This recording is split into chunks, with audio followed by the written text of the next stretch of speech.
നല്ല ചൂടുള്ള മുട്ട പപ്സും പിന്നെ ലൈം ജ്യൂസും. കോളേജ് കാലത്ത് നൊസ്റ്റൂല്ലേ?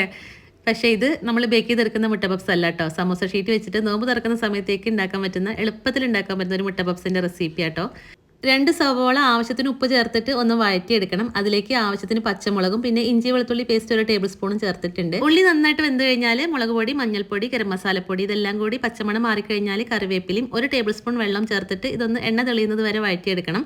എന്നിട്ട് 1 ടീസ്പൂൺ ടൊമാറ്റോ സോസ് കൂടി ചേർത്ത് കഴിഞ്ഞാൽ മസാല റെഡി. 2 ടേബിൾ സ്പൂൺ മൈദപ്പൊടിയിലേക്ക് 1/4 കപ്പ് വെള്ളം ചേർത്തിട്ട് ഒന്ന് മിക്സ് ചെയ്തെടുത്തിട്ട് മാറ്റി വെക്കണം. പിന്നെ അതാ നമ്മുടെ സമോസ ഷീറ്റ് ആട്ടോ ഇതിന് വേണ്ടത്.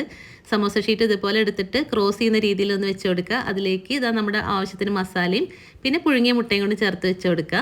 എന്നിട്ട് നമ്മൾ ഉണ്ടാക്കിയിട്ടുള്ള മൈദ മിക്സ് ഉണ്ടല്ലോ, അത് ഇതിൻ്റെ എല്ലാ ഭാഗത്തും ഒന്ന് ബ്രഷ് ചെയ്ത് കൊടുത്തിട്ട് ഇതുപോലെ ബോക്സിൻ്റെ ഷേപ്പിൽ ക്രോസ് ചെയ്തിട്ട് മടക്കി വെച്ച് കൊടുത്താൽ മതി.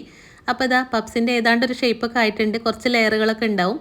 നമ്മൾ സാധാരണ പുറത്തുനിന്ന് വാങ്ങിക്കുന്ന പപ്സിൻ്റെ അതേ ഒരു പോലെ അല്ല കേട്ടോ, പക്ഷേ പപ്സിൻ്റെ ഒരു ടേസ്റ്റൊക്കെ കിട്ടും. ഇനി ഇത് നല്ല ചൂടായ എണ്ണയിൽ ഫ്രൈ ചെയ്തെടുത്ത് കഴിഞ്ഞാൽ നമ്മുടെ മുട്ട പപ്സ് റെഡിയായി. അപ്പോൾ ഇതാ നല്ല ഗോൾഡൻ കളർ ആവുന്ന സമയത്ത് ഞാൻ എണ്ണയിൽ നിന്ന് എടുത്ത് മാറ്റിയിട്ടുണ്ട്. ഇനിയിപ്പോൾ മുട്ട പപ്സിൻ്റെ കൂടെ ലൈം ജ്യൂസ് കൂടി ഉണ്ടെങ്കിൽ അടിപൊളിയാണെന്ന് വിചാരിക്കുന്നവർക്ക് ഇതിപോലെ മിക്സിയുടെ ജാർ എടുക്കുക. 1 ടേബിൾ സ്പൂൺ തേങ്ങ, പിന്നെ ഒരു 2 കാഷ്നട്ട് കുതിർത്തെടുത്തതും, പിന്നെ ഒരു നാരങ്ങയുടെ നീരും 2 ടേബിൾ സ്പൂൺ പഞ്ചസാരയും 1 ഗ്ലാസ് വെള്ളം, കുറച്ച് ഐസ് ക്യൂബ്സ് ഞാൻ ഇട്ട് കൊടുത്തിട്ടുണ്ട്. പിന്നെ 2 ഏലക്കായ കൂടി ചേർത്തിട്ട് നല്ലോണം ബ്ലെൻഡ് ചെയ്തെടുത്ത് അരിച്ചെടുത്ത് കഴിഞ്ഞാൽ ലൈം ജ്യൂസും. പിന്നെ ഈ ജ്യൂസ് ഉണ്ടാക്കി വെക്കരുത്, ഉണ്ടാക്കി ഉടനെ കുടിക്കണം കേട്ടോ, അപ്പോഴേ ടേസ്റ്റ് ഉണ്ടാവുള്ളൂ.